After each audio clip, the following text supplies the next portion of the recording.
Vous pensez bien écouter votre partenaire?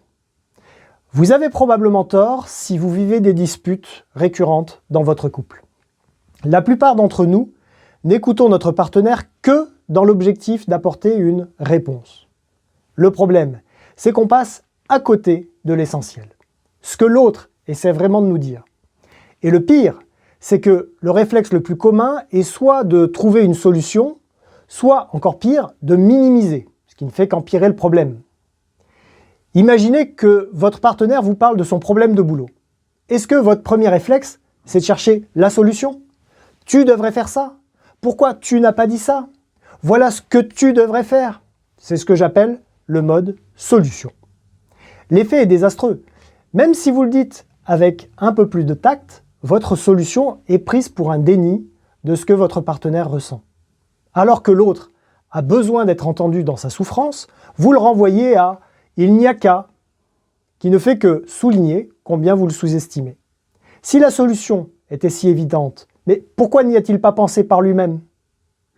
La personne en face, dans ce cas-là, ne se sent pas comprise, mais seulement jugée ou sous-estimée. Résultat, frustration, colère, et la conversation s'arrête net. Ou tourne mal. Imaginez que votre partenaire a une espèce de seau de problèmes, plein d'émotions. Dans ce seau, il y a tout ce qu'il vous raconte sur ses problèmes. Ce qu'il veut, ce n'est pas que vous vidiez son seau à coup de solution. Ce qu'il veut, c'est que vous l'aidiez moralement à en soutenir le poids. Ce que les psychologues ont appris à faire dans le cadre du soin est parfaitement approprié dans toutes les relations, mais en matière de relations de couple en particulier.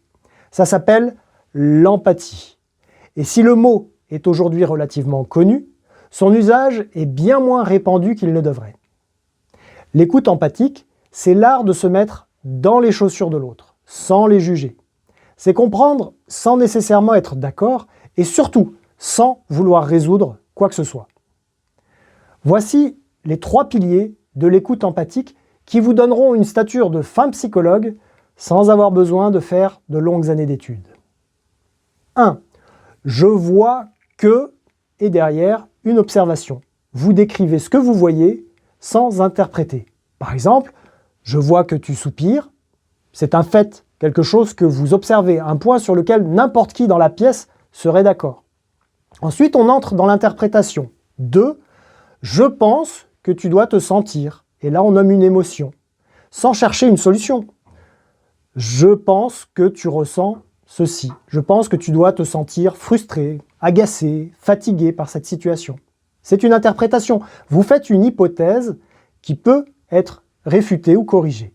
Peut-être que votre partenaire ne ressent pas cette émotion-là, mais ce que vous exprimez reste authentique dans la mesure où c'est ce que vous pensez. C'est votre interprétation de l'observation précédente. Et ensuite, troisièmement, est-ce que j'ai bien compris? Vous demandez une validation, vous vérifiez que vous avez bien capté l'émotion qui est en jeu. Est-ce que c'est bien ça qui te pèse en ce moment? Vous laissez à votre partenaire la possibilité de corriger votre interprétation.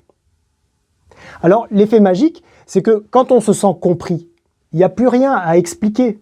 Au lieu de dire « ta solution n'était pas possible parce que je ne sais pas quelles circonstances », votre partenaire peut se laisser aller à apprécier votre soutien, votre présence, votre perspicacité aussi.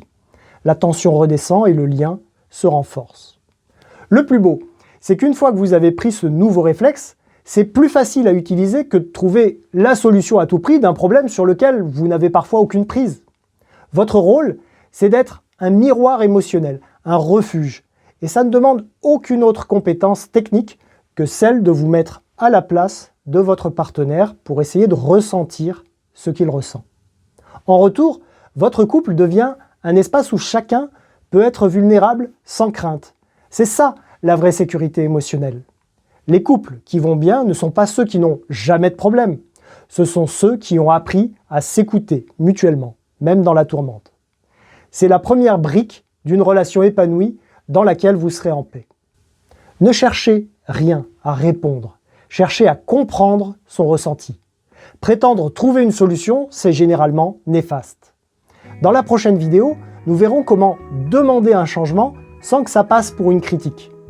Abonnez-vous pour être sûr de ne pas la manquer et en attendant, si vous voulez affiner votre écoute, Téléchargez mon guide gratuit, le kit de survie du couple heureux.